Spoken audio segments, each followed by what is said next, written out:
आदरणीय संचालक भाई सुकल सरावत जी, जो मुझे आज धर्मगुरु पांदी पालिंगो जन्मोत्सव के शुभ अवसर पर मुझे विचार व्यक्त करने का अवसर प्रदान किए।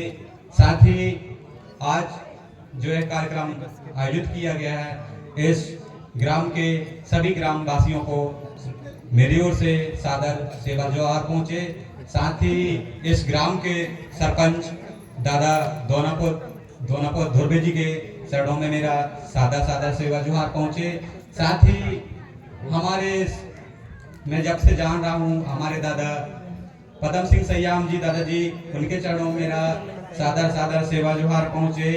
साथ ही इस मंच में उपस्थित सामाजिक चाहे राजनीतिक गुरु दादा जगदीश सिंह कुजाम जी के चरणों में मेरा सादर सेवा जोहार पहुंचे। साथ ही हमारे जबलपुर से चलकर आए दादा मोहन सिंह उइके जी के चरणों में मेरा सादर सेवा जोहार पहुंचे।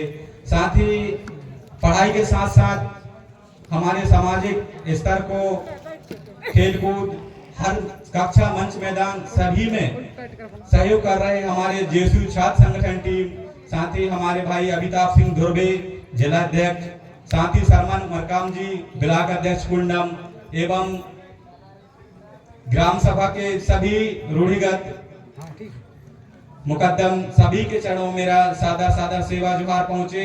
एवं गायन के माध्यम से हमें जानकारी देते हैं, जैसे सोलहरी मिनी सोलहरी बाल सिंह मरावी जी दादाजी के चरणों में मेरा सादर सेवा जोहार पहुंचे। साथ ही हमारे आज इस कार्यक्रम में उपस्थित हुए हैं मेरे भाई बहन युवा शक्ति मातृ शक्ति, सभी को फ्रेंड्स साहब वरकड़ी की ओर से सादर सेवा जोहार पहुंचे। तो साथियों, आज जो मुझे धर्मगुरु पहाड़ लिंगों जी के जन्मोत्सव में मुझे विचार व्यक्त करने का मौका दिया गया है, तो हमारे कोया प्रेम भोंका जी जो अभी आपके उपस्थिति में ही जो जबलपुर से आए हुए हैं और आपको जो धर्म क्या है, धर्म क्यों जरूरी है, धर्म से हमें क्या सीख मिलती है, अगर धर्म ना होता तो क्या होता, ये सब आपको कोई अपने क्या है, आप सबको इसकी जानकारी देंगे। मैं चाहता हूं कि अभी धर्म के साथ साथ जो वर्तमान परिस्थिति चल रही है, जो व्यवस्था है, उस चीज को मैं आपके सामने अवगत कराने की कोशिश करूंगा और रखने की कोशिश करूंगा, शायद आप समझें। मैं चाहता हूं जैसे वर्तमान परिस्थिति में भी चल रही है, जो सिस्टम चल रही है, जो व्यवस्थाएं चल रही हैं, जो आप सभी संविधान को जानते होंगे कि अपन बहुत सारे कम लोग होंगे तो भी संविधान को पढ़े भी नहीं होंगे। तो मैं चाहता हूं कि आप लोगों के बीच में मैं संविधान को कम समय में कहना चाहिए 15 मिनट में आप सबके सामने जो मुख्य सेक्शन आर्टिकल्स हैं आपके सामने मैं रखना चाहूंगा। अगर आपकी अनुमति हो तो मैं आपको जो संविधान की प्रस्तावना है, तो बोलते हैं कि जो संविधान है उस प्रस्तावना से ही पूरी संविधान आत्मा कहा गया है। अगर प्रस्तावना पढ़ ले तो संविधान की कम से कम 80% भाग आपको उद्देश्य का भी समझ में आ जाती है। तो साथियों, मैं आपको बताना चाहता हूँ, जैसे उद्देश्य का हम पढ़ते हैं प्रियम्बल संविधान का, तो उसमें होता है जैसे हम भारत के लोग, कौन लोग, मैं आपको थोड़ा कैडर रूप में बताने की कोशिश करूंगा, जैसे आप मेरा उसको भाषण के रूप में न लें। जैसे हम भारत के लोग, तो हम भारत के लोग कौन हैं? हम सब जो बैठे हुए हैं, हम भारत के लोग भारत को एक संपूर्ण संप्रभु पंचनिरपेक्ष लोकतांत्रिक गणराज्य बनाने के लिए तथा उसके समस्त नागरिकों को, तो इसका मतलब यह हो जाता है कि हम कौन हैं? सब लोग हम भारत के लोग हैं। हम कहाँ के लोग हैं? हम भारत के लोग। भारत को एक संप्रभु, मतलब संप्रभु का मतलब यह होता है कि हम स्वयं का, हम जैसे हम किसी गांव में रहते हैं तो स्वशासन, हम अपने गांव में मुखियागिरी करेंगे, कहना चाहिए तो हमारे गांव में कोई आएगा तो हमारे गांव से पूछेंगे, हम कहीं शादी लगाते हैं तो हम मुखियाओं से पूछेंगे, मतलब कुछ भी जो कानून चलती है, मतलब स्वयं का प्रभु, मतलब आप आपके गांव में खुद का ही राजा है, इसका मतलब होता है क्या? संप्रभु। मतलब हम यहाँ अपने गांव के राजा होते हैं। इसी प्रकार संविधान में इसको संप्रभु, हमारा देश जो भारत है किसी का गुलाम नहीं है। हमारे देश में आंतरिक व्यवस्थाएं और जो बाहरी व्यवस्थाएं हैं उसमें जो भी एक्शन लेंगे कानून के रूप में, हमको क्या करना है उसका मतलब क्या होता है, संप्रभु, मतलब हम अपने गांव का खुद ही राजा रहेंगे। उसी प्रकार हमारा देश, हम आजाद है, हम जो भी क्या करना है वो एक्शन लेंगे, संप्रभु। पंथनिरपेक्ष या धर्मनिरपेक्ष, इसका मतलब ये होता है कि कोई भी राज्य का, जैसे किसी प्रकार कोई भी देश का एक धर्म नहीं होगा। जैसे अभी अपने वर्तमान में चल रही है हिंदुस्तान, तो क्या हमारे देश में हिंदू बस रहते हैं? आप बताइए, अपने देश में कितने धर्म के लोग निवास करते होंगे? क्या हिंदू बस धर्म के लोग निवास करते हैं? नहीं करते। मुस्लिम समुदाय के लोग करते हैं, क्रिश्चियन समुदाय के लोग करते हैं, यहूदी समुदाय के लोग करते हैं, जैन समुदाय के लोग करते हैं, बहुत सारे लोग धर्म वो करते हैं। तो जैसे हमारे लोग, जैसे कुछ राजनीतिक पार्टी वाले कहते हैं हिंदुस्तान हिंदू धर्म, मतलब राम मंदिर निर्माण हो गया। तो ऐसा नहीं है, यहाँ सभी लोगों को रहने का अधिकार है। तो उसका मतलब धर्मनिरपेक्ष का मतलब यह होता है कि किसी भी राज्य का, मतलब किसी भी देश का एक धर्म नहीं होगा, सभी धर्म को सबको मानने का अधिकार होगा, है ना। जैसे अपन लोगों को प्रेशर डाला जाता है, जैसे पार्टी चल रही है जैसे बीजेपी वगैरह, तो बोलते हैं हम हिंदू धर्म वाले हैं, या आपको बजरंग दल वाले बोलेंगे कि नहीं हिंदू धर्म वो एक्सेप्ट करो आप। तो भाई उसमें डायरेक्ट संविधान में लिखा हुआ है, मैं आपको बताऊंगा कि अनुसूचित जनजाति क्षेत्र के लोग होते हैं, हम लोग हिंदू के अंतर्गत नहीं आते हैं, अपन लोगों को जबरदस्ती हिंदू बनाया जाता है। अब कैसे है, कहाँ पे लिखा हुआ है, मैं आपको कुछ देर बाद उसकी चर्चा भी करूंगा।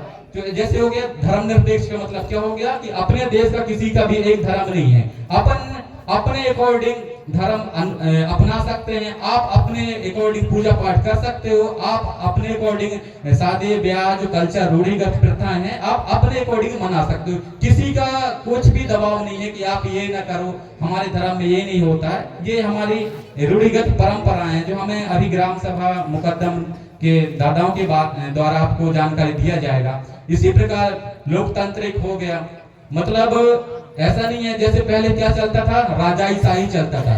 पहले क्या चल जाता है, राजाई शासन चलता था। जिस प्रकार राजाई शासन में हमारे हृदय शाह, रानी दुर्गावती, कमलावती, राजा शंकर शाह, रघुनाथ शाह, मतलब ऐसे हमारे राजाएं महाराज महारानियां रही हैं जो गोंडवाना के 1750 वर्ष राज किए हैं। तो उस राजाओं से फिर उसके बाद से ही लोग अंग्रेज आए, पारसी आए, मतलब बाहर से लोग लूटने आए, उस तरह से हमारे देश को लूटे और हमारी पूरी जो सोने की चिड़िया कहा जाता था उसको पूरा खत्म कर दिया। उसमें हम लोग किस तरह से गुलाम बने उस चीज को मैं आपके सामने बताने का प्रयास करूंगा। तो साथियों, उसी प्रकार जैसे हम पढ़ लें कि हम भारत के लोग भारत को एक संपूर्ण पंथनिरपेक्ष लोकतांत्रिक गणराज्य का मतलब होता है जैसे हम गांव का मुखिया होते हैं, अपने गांव का मुखिया, मतलब हमारे गांव में जो मुखिया कह दिया तो हम लोग सब लोग उसकी बात को सहमत होकर और उस बात को मानते हैं, ठीक है।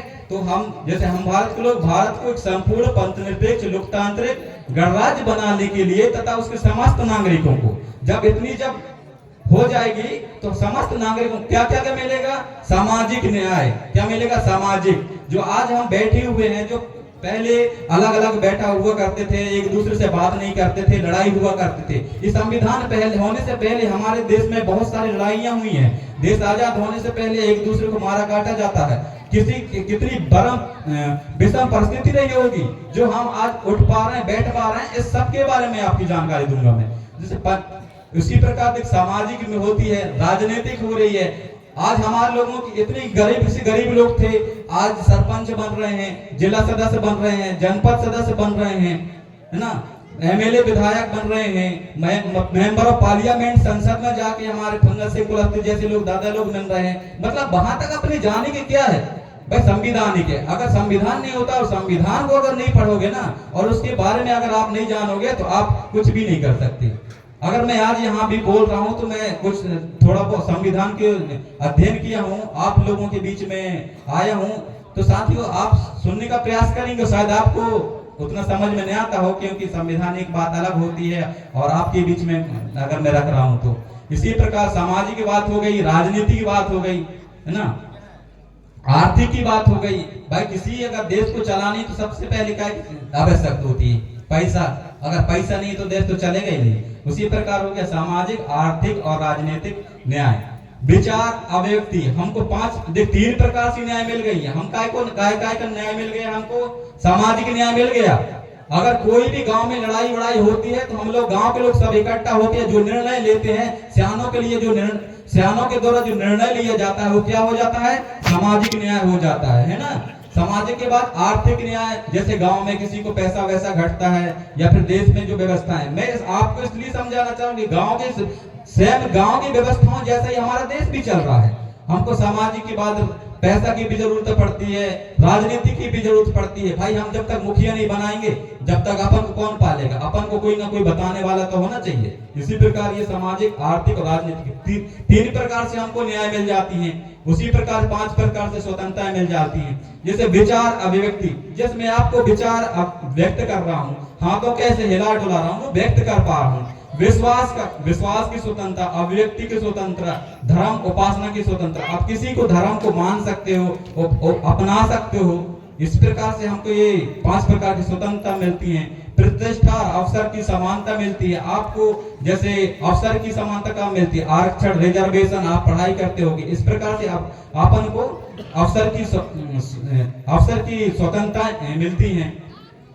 तथा उन सब में व्यक्ति की गरिमा और राष्ट्र की एकता, अखंडता के लिए आप किसी को, व्यक्ति को गरिमा, अच्छे से पढ़ाई कर सकते हो, अखंडता, देश तो अलग अलग न हो, उस प्रकार से हमको अवसर प्रदान किए हैं।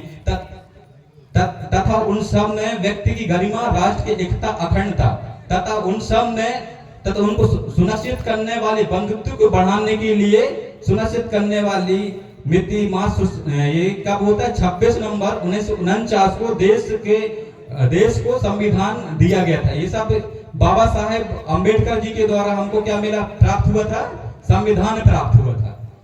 तो साथियों, में कम शब्दों में आपके 5 मिनट में आपको संविधान को उद्देश्य का बताया हूँ। वहीं आपको मैं जैसे बताना चाहता हूँ, जैसे संविधान में जैसे आपको फंडामेंटल राइट्स, मूल अधिकार मिले हुए हैं, राष्ट्र के मूल अधिकारिक तत्व भी मिले हुए हैं। तो आप जब तक संविधान का अध्ययन नहीं करोगे, आप शिक्षा, हमारी अगर ये शिक्षा को हम इकट्ठे कर करके मंचों के माध्यम से जोड़ के आपको बताना चाह रहे हैं, आप अगर आ भी रहे हो, आप ये सोचिए ना, हम आते क्यों हैं भाई, हम कुछ ना कुछ सीख के जाएं, कोई कुछ जानकारी दे रही है।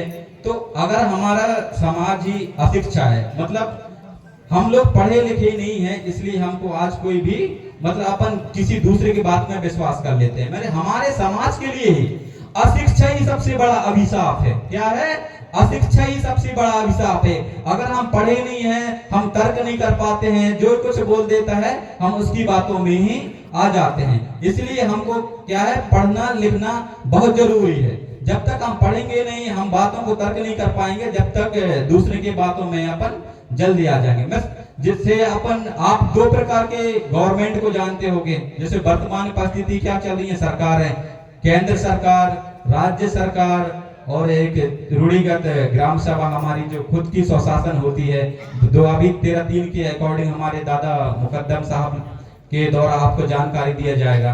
तो मैं चाहता हूं कि आपके सामने मैं थोड़ा बहुत मूल अधिकार की, फंडामेंटल राइट्स, जो आपके अधिकार दिए गए हैं उनके जानकारी दे देता हूं, जो संविधान के भाग 3 में दिए गए हैं। जैसे अनुच्छेद 12 में तो राज्य की परिभाषा है कि केंद्र में केंद्र का सरकार होगा, राज्य में राज्य की सरकार होगा, है ना, जिला में जिला अध्यक्ष, ये सब गवर्नमेंट होंगी। उसी प्रकार जो अनुच्छेद 13 में क्या होता है, जो भी राज्य सरकार या पार्लियामेंट, जो संसद ऐसे कानून नहीं बना पाएगी जो हमारे जो मूल अधिकार हैं, या फिर हमारे जो विधि उपविधि, जिसके अकॉर्डिंग हमारी रूढ़िगत परंपरा है, मतलब ऐसा कोई भी कानून नहीं बना पाएगा पार्लियामेंट या संसद, पास नहीं कर पाएगी जो हमारे मूल अधिकारों का क्या होता हो, हनन होता हो, या हमारे पूर्व जो मूल अधिकार या कानून नियम व्यवस्थाएं हैं उनको क्या होता हो, खत्म करता हो। अगर ऐसा कोई कानून पार्लियामेंट में, संसद में कोई मंत्री जो लोकसभा राज्यसभा से जो पास करते हैं, तो वह कानून अपने आप में ही खत्म हो जाता है। और इसी अनुच्छेद के वजह से अगर हम आज बैठ पा रहे हैं और बच पा रहे हैं, और जो ग्राम सभा है रूढ़िगत है ना, इसी की वजह से हमारी बहुत थोड़ी मोड़ी अधिकार जो बचे हुए हैं। जो अपन कह रहे हैं कि मावा नाटे मावा राज, हमारे गांव में हमारा राज। तो इस अनुच्छेद को आप डिटेल्स में पढ़ेंगे, ये अपने आप में ही विधि का बल है प्राप्त है, मतलब ये अपने आप में ही खुद कानून है, इसको कोई बदल नहीं सकता। इसको जहां तक पार्लियामेंट भी, संसद भी नहीं बदल सकता, क्योंकि उसमें लिख दिया है।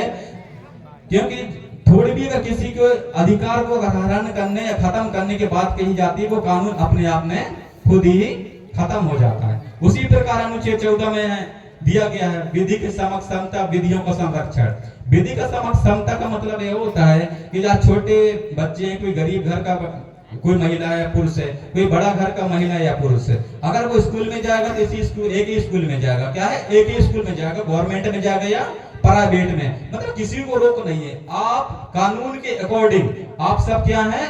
बराबर हैं, किसी के साथ भेदभाव नहीं हो रहा। उसी प्रकार अगर अपन कानून को अगर संरक्षण कर रहे हैं तो क्या होता है, जैसे मैं एग्जांपल के रूप में आपको बताना चाहूंगा। जैसे एक लड़का पहले से रनिंग कर रहा है और दूसरा बाद में रनिंग कर रहा है, तो बाद वाले का वो बाद में ही खत्म होगा, पहले वाले का पहले ही खत्म होगा। इसी प्रकार कानून का भी संरक्षण किया गया है। उसी प्रकार अनुच्छेद 15 में जाति लिंग भेदभाव किसी के साथ नहीं किया जाएगा कि महिला है, पुरुष है, गरीब घर के हैं या छोटे घर के हैं।